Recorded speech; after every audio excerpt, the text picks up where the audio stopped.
Welcome back to the Artie Lange Show. Real excited for our last guest tonight, my old buddy, really funny stand-up comic, news guy, writer, everything for the Howard Stern Show, the great Shuli Egar.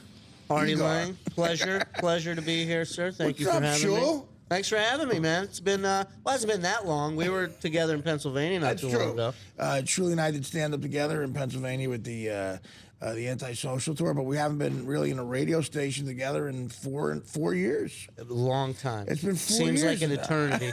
Oh, my God. And now you throw Blechetti into the mix. That's right. It's, I mean, I've had a long radio history with Mike as well.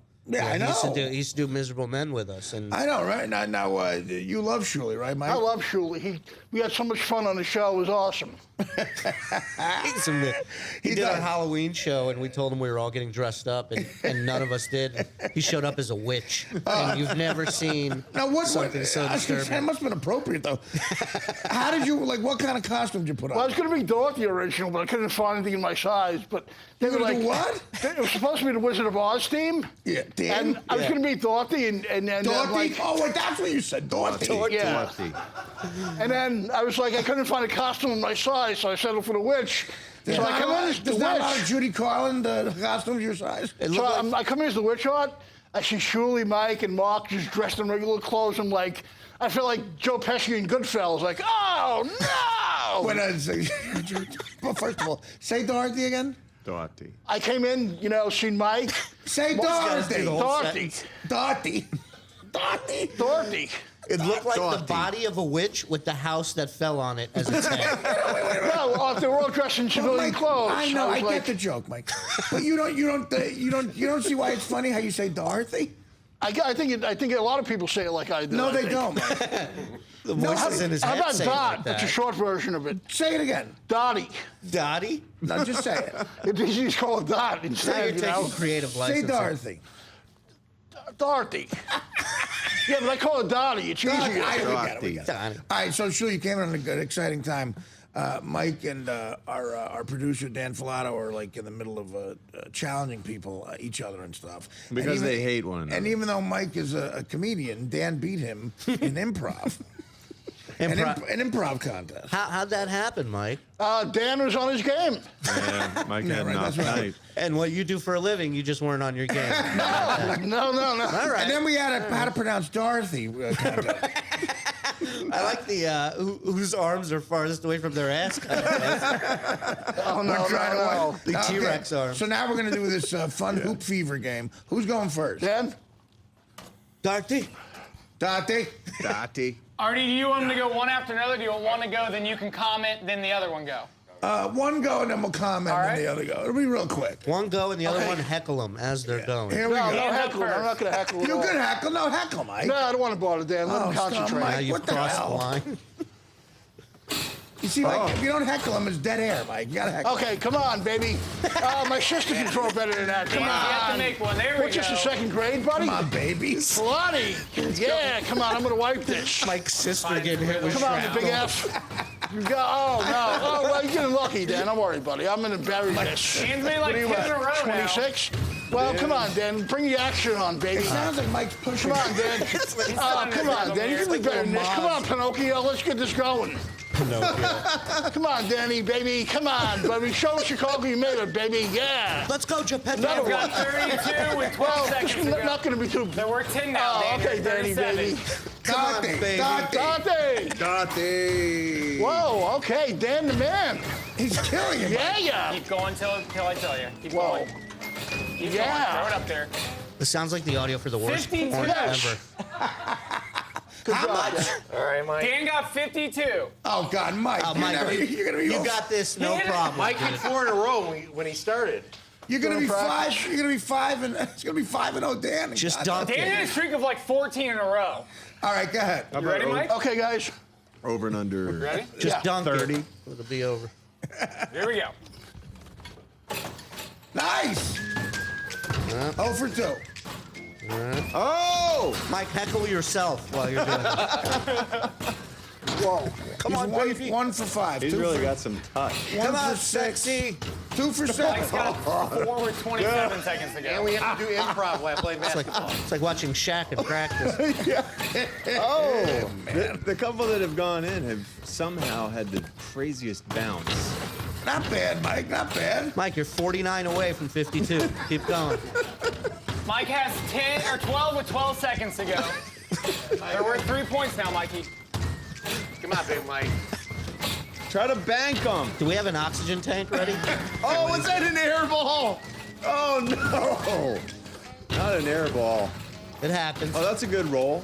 Wow, that's a good roll. And time. Whoa. Forgiving. 21. Mike, again, why do you keep you're 4-0 now? He's killing you. As he walks away with a limp. He's got No, like he's walking well now, tendinitis. actually. Of course. He's walking better. He's such an athlete. He's taking care of himself. Mike, how do you explain this? In front of an old friend like Shuli. I'm a disappointment. I had I'm money sorry, on you, buddy. dude. Yeah, but wait till Trivial Pursuit comes out, buddy. I'm a king of And that. now we have Trivial Pursuit questions out, so every once in a while we'll go to that. That was if it wasn't hard enough to understand Mike. He's completely out of breath when he talks, too. I tell you, Ricolas? Take Ricolas? Now, the other thing we have with Mike, we like when his voice goes up like a question. And his face goes up too. He goes, Mike, how do you treat a cold? Take Ricolas? We used to do an over-under before he came in of how many times we can get him to say thank you in a segment. Thank you. That's become his old catchphrase. Oh, yeah. He gets like new ones. Every week he comes up with a new one. They had a great thing like an electric shock buzzer. They used to freak me out with. Like, Anytime we hit this buzzer sound, he would tense up. Like, Why? What do you mean? Was it attack? I think he had some sort of treatment it was just like in the past. I seriously do. I think that's his I nom think flashback, definitely. if you will. I think it was definitely some no, treatment. Shuli, the minute I would be like, Yeah. He would, Did he you would- ever have shock treatment, Mike? no. Are you Did sure? they want to do that on you? No. They want to do it on me, you know. Yeah, but you know what? You don't need that. They're all. No, they wanted to shock me. The medical industry's out to wipe us out. Don't listen to those clowns. Just to wipe us out. I love when he does Consumer Reports. So now, Jules, so you're on the road with Mad Dog. Now, how long you know Mad Dog? Mad Dog and I started together in Vegas. I met Mad Dog out in the what you would call a comedy circuit in Vegas, Right. which at the time was Sandy Hackett's comedy club. Buddy Hackett's kid. Buddy Hackett's son, who I'll never forget, one night walks off stage and he goes, "You like that joke?" And I go, "Yeah." He goes, "Leno's monologue." I go, "Really?" I go, "So I was like a year into He it." I'm like, stole it from Leno's I monologue? go, "So you just use the monologue jokes from time to time?" He goes, "They're only going to use it once." And I'm like, "All right, I see how this goes." That's hilarious. But we started out playing to these 6 people a night that were there because they ordered a steak and shrimp at the coffee shop and got And a they free got ticket. comped. And they were 70 years old and they hated us. And this was our audience every night in Vegas, Mad Dog and I. Well, listen, man, that's how you build jobs. Yeah, that's it. You know, we did it for as long as we could. We came out here and he just blew up as a comic out here. He's No, he's phenomenal. very funny. I like Mad Dog. I mean, he worked the circuit. He never asked me for a spot, for a gig, Oh, yeah, anything. He yeah. did it all on his own. And now we finally get to do something we always talked about when we started You out. wanted to do it, yeah. We're touring together. I'm doing my own tour, solo thing, one mic tour, and we're starting in L.A. at the end of August in Long Beach, and then Vegas. Both places I lived in for many years. Great. Was I considered home. So it'll be good to go back there, man. It's always good to go back to Vegas and know I don't have to live there That'll be anymore. fun. No, absolutely. That was an expensive lesson. I met Leno. I had dinner with Leno the other night. Yeah, I saw on your Twitter. I follow you. I did stand up at the Borgata. He was in the other room. He came to watch my show, and That's awesome. he took me to dinner. That's great. I said, "How's John doing?" Johnny's with me. I didn't go, He's vague. Yeah, Johnny's with me. Now, do you talk to Stuttering John at all? No, I never have. I tried reaching out to him for a news story I haven't talked years to John ago. in 4 years. No, he's never contacted me or anybody really that That's I know. weird. Of. Yeah, media blackout over there in Melinda's headquarters. But yeah, I'm excited to be going out and do it. There's still It's a lot gonna of be people. fun, man, There's still a yeah. lot of people that don't know. I started doing stand up before I even got the series. Right. And I'm excited to be able to go and do that and not, walk on stage and be the only midget on stage for a Well, change. the way Shuli started on the Stern Show was, you could tell he was a creative guy.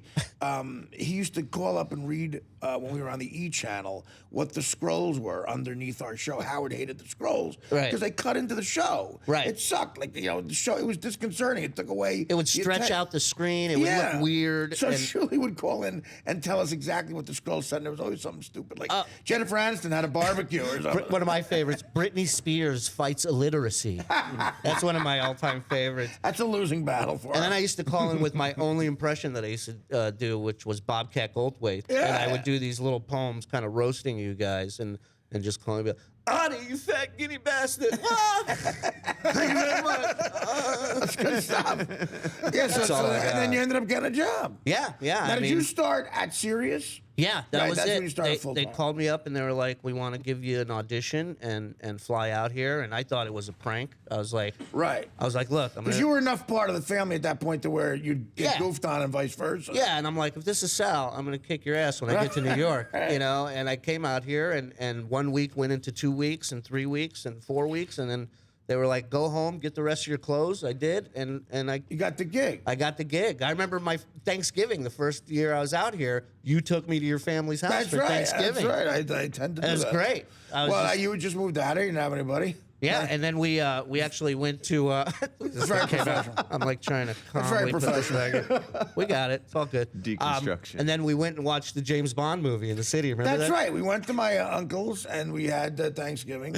And the next year, Dan's from Chicago. I took Dan for that, and Dan brought a red velvet cake, and hasn't lived it down since. But afterwards, we went to. You made the rookie mistake, Dan. We saw Casino Magnolia Royale. is the only Yeah. thing open. Yeah. Oh, it's very good. I love red velvet cake, but my uncle Tommy didn't appreciate it. But that's probably $125 you spent on it, right? It was It's 90. expensive. It was It's expensive. 900. Yeah. So now you're a full-fledged New Yorker. You got a baby. I got a wife and kid. That's really what this stand-up, my hour now is just about the family and being a dad and You juggling. have one kid still. Yeah, just Right. one. It's enough.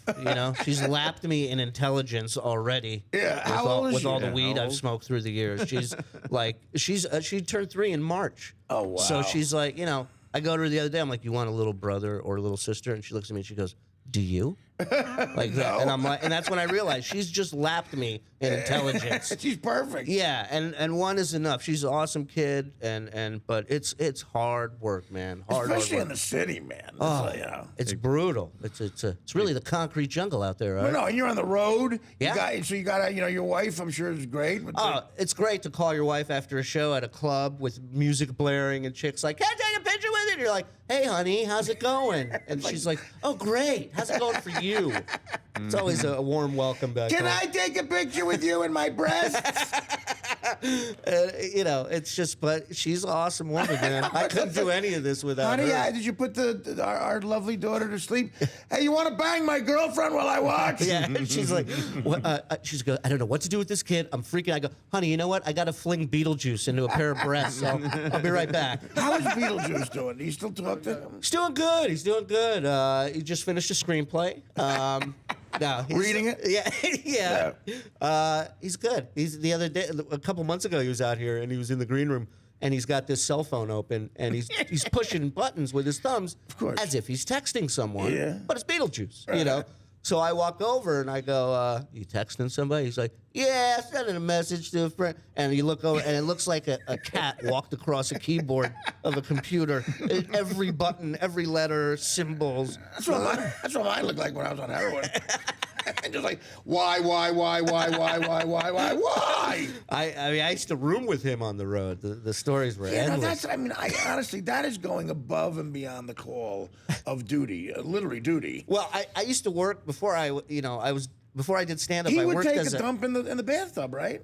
It was when I checked into the room. If he got there before me, there was a checklist that I went through of stuff that I cannot use because he's beating me to it. Right. If he towels, touches something, if I right. see towels down in the bathroom and water in the tub, I'm like, well, that's done. No shower this weekend That's what for I me. mean. You can. I don't know. There's no water hot enough to kill that. I don't know what's going on there. I've been on the road with him. I never room with him, but I'm saying, like, what can he stay by himself in a room? No, well, he can if he doesn't drink. When he drinks, he gets angry, and we were in Texas one night, and I was walking after him down the street because he was going to walk home to New Jersey. Right. And it was like 2 in the morning, and I'm trying to talk him off the ledge. And I'll never forget, he has a backpack on that's so packed with stuff, he looks like a snail, and he has a pimp goblet in his hand that says pimp, and he's walking down the street yelling at me that he's going to walk back to Jersey. A pimp goblet. It was unbelievable. Some of the stuff. We dressed him up as Hulk Hogan one night. Well, I remember our buddy, the great John Veldashri, who takes care of all the flying and stuff, said that you guys lost him one time at the airport. He got lost, and no one could find Beetlejuice. You know who Beetlejuice is, right? No one could find him for like 2 hours. And when they finally found him, he was at the cellular phone stand buying a cell phone in singles. He spent $800, and he had all ones on that they had given him. He's a salesman's perfect dream. Yeah, because he kept giving the salesman money. Yeah. He bought a pair of shoes once, and the guy's like, "You want sock cleaner? You know, it's like a spray. I've never even heard of it." And he's like, "Yeah, I'll take 4 of those." Because you give him emergency money in case he's lost. Right. So he's got all this like $1 bills like at a strip club, and he's just buying all the accessories. And the sleazebag cell phone guy is like, "Oh yeah, you need that. You need that." And he's like, giving him money. He once showed up he was gone for like 2 hours, and he shows up into the room with a plastic bag with ice on the bottom and a fish on top of it, but not like a fish in a package from a store, like one he just plucked out of a river with his bare hands, and shows up 2.5 hours late. Wait a minute, where did he get the fish? I have no idea, because you can't ask him, and he won't say, "Oh, well, I was down at a fish market." You know, you can't get an answer from him. Where had you lost him? I think this was in Canada somewhere. It's by Seattle. Yeah, and Seattle, Washington, close to Canada, has open fish markets. If you wander around, maybe he jumped on a crab boat. I don't know, but he shows up to our room with a fish on ice, and I'm like, "We gotta go." You know? What are you doing? No, because I mean, it's not Canada, but it's close to Canada. Seattle, Washington. Yeah. They have not far from the hotels, because I love Seattle. It's one of my favorite places to play. They have the open fish markets where they still throw the fish. Right. And I guess if you had enough singles, you could probably buy a fish. Oh yeah, for sure. All right, real quick, we're gonna come back with you and have some more fun. But plug the first dates. You and August 23rd, 24th, Long Beach, California, and Las Vegas, Nevada. Go to cleanboxentertainment.com for tickets and come on out. Where in Vegas? It's going to be down in Fremont Street, downtown. Oh, okay. I used to work down there in a souvenir liquor store. Oh, no kidding. Oh, yeah. Best of the best. The courthouse is right around the corner. Souvenir liquor store. All right, we're going to come back. And what's the website again, real quick? Cleanboxentertainment.com. Okay. Back with more Shuli after these words.